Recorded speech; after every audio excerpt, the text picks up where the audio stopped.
I'm here changing out my Vtec gasket in the solenoid valve. Pretty common problem with Hondas.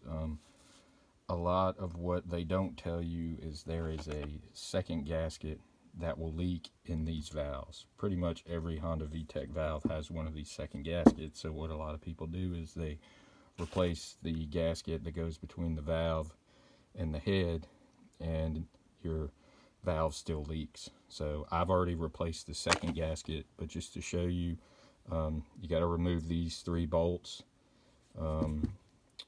and then you can see there's a seam here. You gently pry it apart. You got to pry it apart very evenly because there's dowels similar to how the whole valve goes on the head.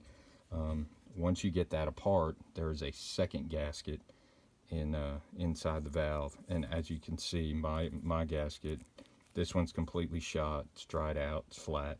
So if you're going to go through all the work, go ahead and make sure you replace both gaskets.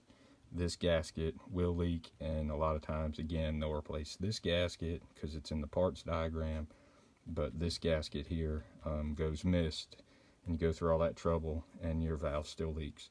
So the kit I got a 05 Honda Odyssey, and Dorman makes a gasket kit that includes both gaskets. You cannot get this second gasket from Honda. You have to go through Dorman. So if you have a Honda Vtec valve, they may or may not, Dorman may or may not have a gasket kit to rebuild your valve. But anyway, I figured I'd post. I see a lot of posts on forums about people replacing the one gasket and their valve still leaks. So just know, second gasket inside the valve, replace it. You should be good to go.